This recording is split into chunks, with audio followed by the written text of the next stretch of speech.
I think whenever we talk about moral behavior, and this is a message I like to put forth to our religious leaders because they like to deal with everything from a moral standpoint.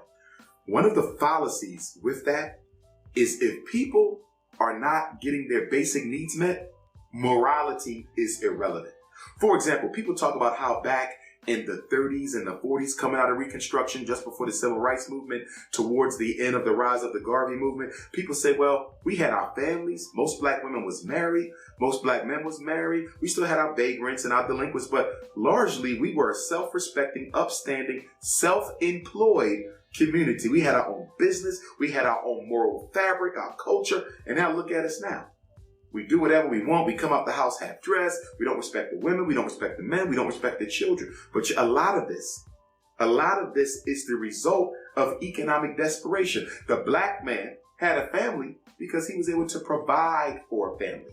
Today, the black man has no family because he cannot provide for the family. Back then, black women, a lot of them may have had a little bit more dignity because they had a lot more going for themselves back then. Black youth were a lot more focused because we had more programs and opportunities for them. The political economic structure of the black community has been ripped out. And this began in the 70s. It intensified in the 80s with the war against black men, falsely called the war on drugs, okay, which took all the economic opportunity out the black community. If we go back in time, a lot of our grandparents were able to work in the neighborhoods where they live. A lot of our grandparents didn't have to go to college. My grandfather was a butcher.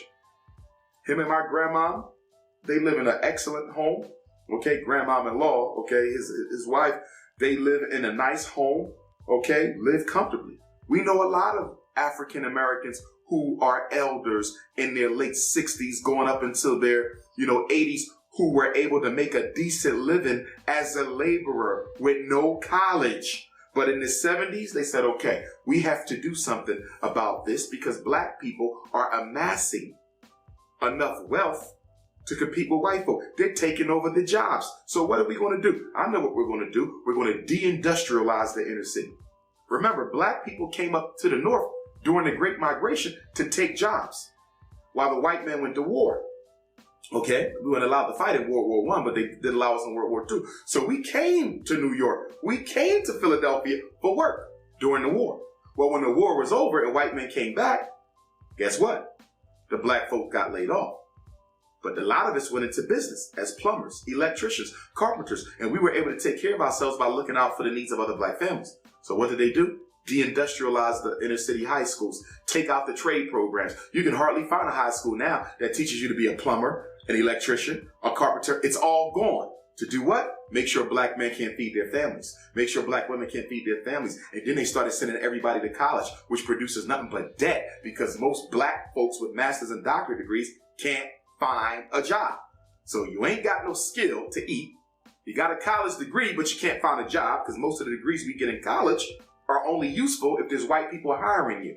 Okay, my doctorate degree, there's no black folk looking to hire a PhD psychologist.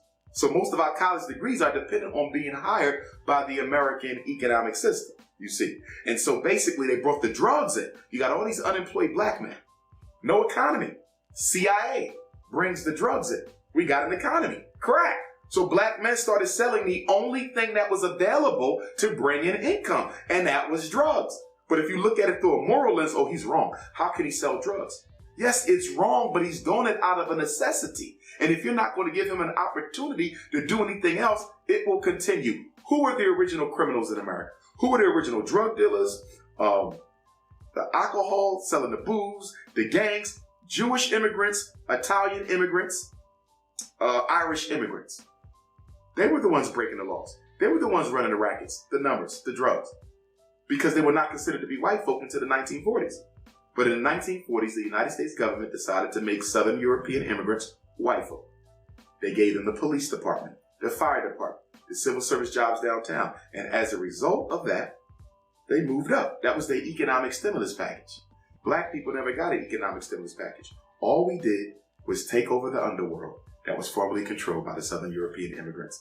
Crime is not a function of genetics. Crime is not a function of race. Crime is a function of the economic order and lack of opportunity. When jobs are plentiful, crime goes down. When jobs are not plentiful, crime goes up. Everybody knows this. But whenever we talk about unemployment and crime with black men, no one draws the connection between miseducation, unemployment, economic castration, and incarceration. They just want everybody to think that they're born to commit crime. All they want to do is kill because they don't want to solve the problem.